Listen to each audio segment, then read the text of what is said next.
Oh, sure. Mablango tafara chikuonai pamuswa takasvika upenyu hwedu hwakatisandukira izvi zvese zvakatifambira zvakanaka. Asi muriona seiwo Zimbabwe yedu? Kubvira nguva kwawakasvika kuchibva kupira? Kubvira pamukamboona paupenyu chingozvarwa paipai. Iya akambomuona. Hamunambomuona? Madhera acherero asi kubva makore iwayo ekuzvarwa kwavo. Naponza anambonyanyosiyana makore, anambosiyana ne15 years. Handozviziva Mablango, but nyaya iripo iyi inyaya yaunyatsofunzisa kuti unyatsozviona zviri sei kuti Zimbabwe mukuunzwa kuri sei. How is the climate? How is the everything? You know? Zimbabwe bo. Sure. Saka isusu asitakupega here tikutaura kuti hazvinaumira zvakanaka. Nchimwa bhiya inoda $US. $1 US. Inenge ndotambira minimum wage $14. Saka $14 mabhiya. Imari chikafu kachemhuri yese svongo rese kai. Mbona Mablango, all Zimbabwe is born. Alright, paubo pacho. Muri kupaona pari bho here kune vamwe vari underprivileged kana kuti muri kupaona pari bho pane vamwe vakasumukirawo. Muri kupaona pari papa. Handisi president wenyika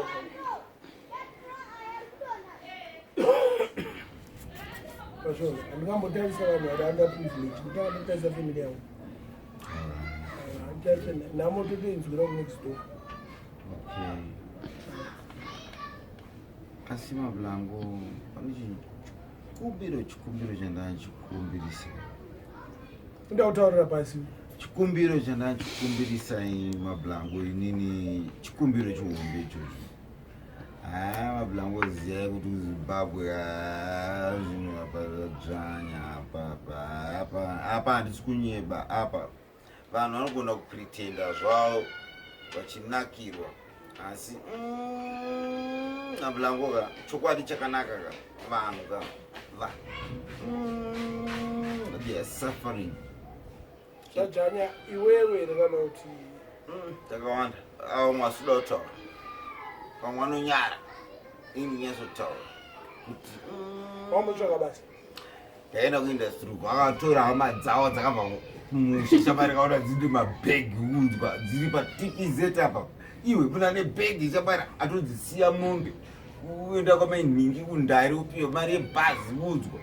Iwe achibva topita basa indakamira apa same up across the road.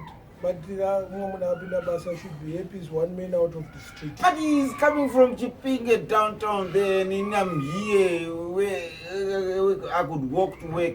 But when he comes here, what do I do now? I will charge him rent because you know I'm checking that thing, right? Because you do my deal outfit. So it's not good on. I just want to put I'm kwanisere nesimba renyu ramina Mablango kuti tinyasokwanisa kuti zvinyasodzokera paipai. Ngawatanga wabisa masanctions. Pari kuti vanhu vacho ndoaendere nhasi. Vari kuAmerica nekuEurope, Canada neAustralia. Kunotonhora.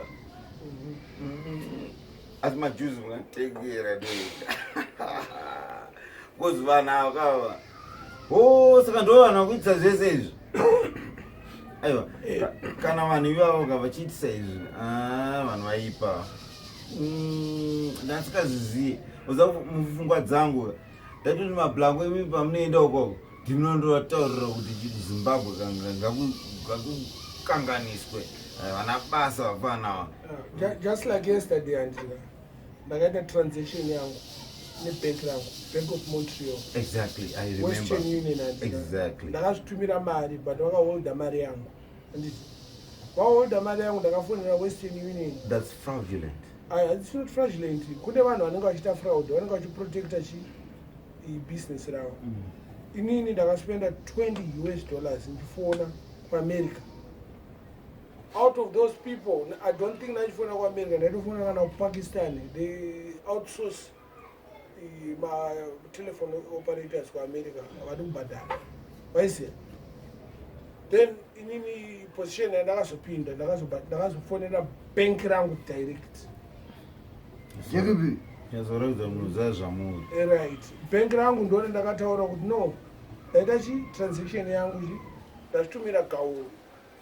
Saka with the receiver ndakati ndine futi munhu wacho akucollecta gwalanga racho futi. Waiziya. Wandibvunza ma-security questions. Ndinayo gwalanga rangu. Matozotwara. Ndatori iwe. Toriona ini barasvika. Gwalangwa iyo green. Torinayo. Ndatozvitumira iyoyo mari iyo. Ndeyangu. Saka ndiri ino wandichabatawo mari yakadaro Zvakatarisa aishoma zvayo but inondilasira kuti ndinoenda kukana. Ndezvati kutaura kuti mabond notes. These are bond notes. Madollars, asi mabond notes, bond dollars. Madollars. Mari inokosha kai. Ndaenda kunhongera. Aiwa siyana nazvo kai. Madollars. Haina gauni. Yama. Igauni. Very soon tikakukwidza $10. Sure. Very soon. Tinawana isusu anatamba kaguta. Namazadara. US dollars. Anditi dollars matena ane basa rawo. Kangi. Ane basa rawo. Ziyakuti ane basa rawo. Kangamiri. Asimablango mukuona udzi. Urikuona idirham 100 dirham. Ndei kuTanzania. Aiwa United Arab Emirates. Emirates. Notenga 2 Hatina beibata iyi. Abu Dhabi. Abu Dhabi. Labada mari Abu Dhabi. Iwe. Right. Kana kwa Abu Dhabi mwana uziva kuti pandoya ikoko ile iri hobo. Kosha mari. Rutaura kandini kutaura. Sorry. I'm a euro. Kana ndaenda ndoyane through Amsterdam ndodzokera through France. Ndo mari dzinoshandeko. Iyi ndo yangu yokuCanada. Pangori na 100. It was a prestige. Pangori na 100. Imari here. Itori mari. Iwe? It was a prestige. Mari. Kuti unongona wachita zvauri. Chikwama changu chinenge chechikadzi kai. Ndachiona kai. Ndakawandisa makati. Abu Dhabi guys, I'll be coming. I want more of those. $30. Ndakaupa inopiwa $30. Ndosikira ndakafenda ivange ndiri ndakawandisa.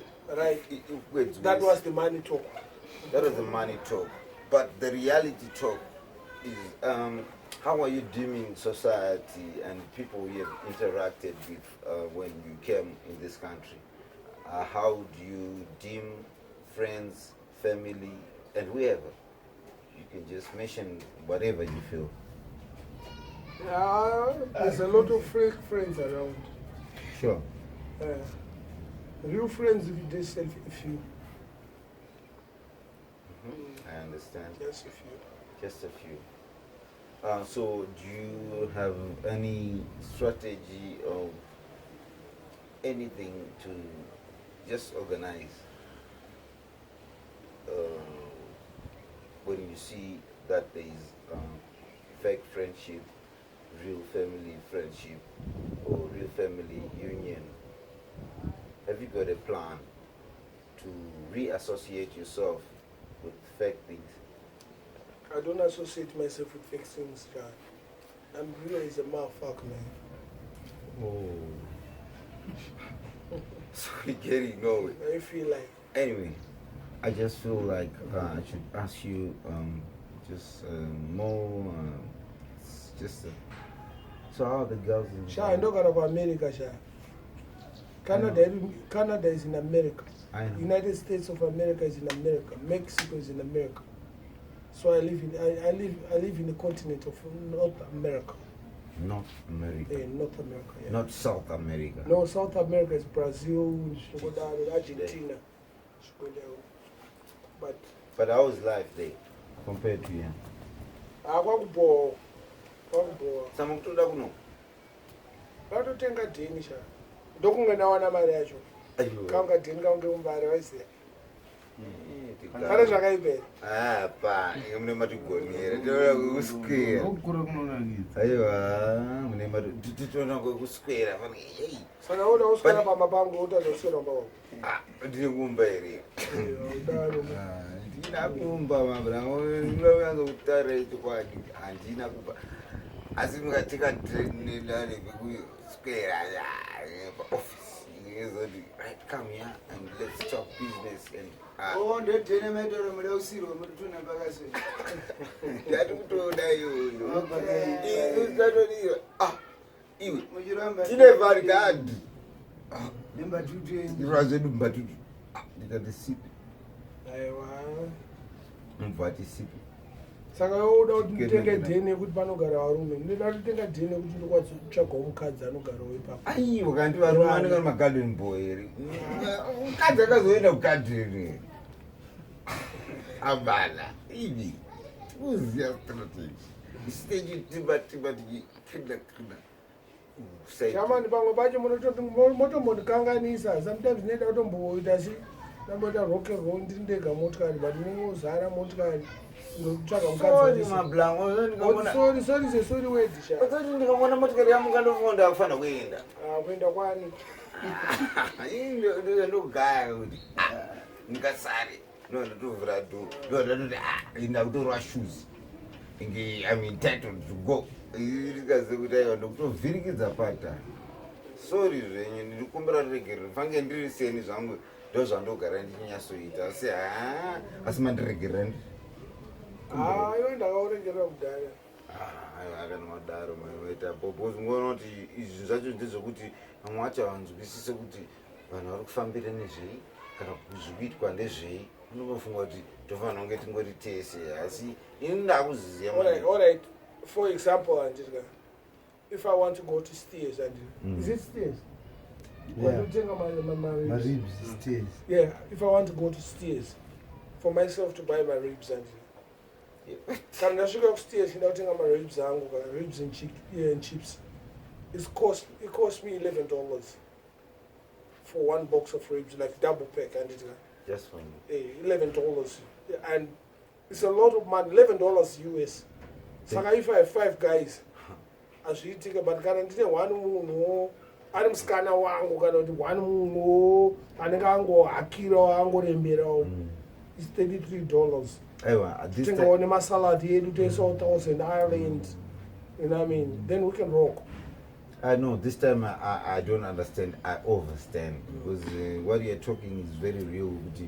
I'm fine with it. Permanently, I said I was reader. I'm good. I found good. Good. But I'm not going to knock as a good guy. It's not about the outside beauty. It's the inner beauty of the car. What the car is doing is the purpose of the car. No. The car is here to take me from A to B. Sure. Andika. Imi manje amusika understand ukuthi nandanzwa nogara pasi pemuntu waisiya. Saka mai mai try uda kuti enda ukuzvimbo dzakasingakwanise kuenda ndisina moto. Sure. Waisiya. Sure, we understand now. Pamwe unofunga kuti ndiri kukushora fonso. Pane kumwe kwandinoenda inini. Kokuti fashion yako nefashion yangu azvipindirani. Noswera wakuchengeteswa mota uko daida kunzi mpana uyo uchengete mota. Waisiya azvibude ingemunopa marwadzi kuti gati ini ndine gaura ndika munhu anokutora iwe kuti uya kuno inochengeta mota apa apo rofamba nemunhu ane mari azvibude tatsakana unoingana shoes yachakarohwa aibude shoes aibude azoshuwa wazviona saka ndo zvinhu zvatofanira alright manotes ndahanzwisisa asi pane chimwe chinhu chikumbiro chikuru chandachikumbirisa inini kubva kwamuri chikumbiro ichi chikumbiro chakanaka asi chitore nguva hacho kuchitaura nai mama musati maenda Jamaica ticharidza Jamaica inori inori Jamaica kana zvakadaro but chinonetsa ndakaisa sound system unhu isanofanira kundofana kumutengera beer instead ungonzwawo music chete saka sometimes kana inini budget yangu isinomira bhom handiti dzemari Tongeta Tango kata. buy your own beer.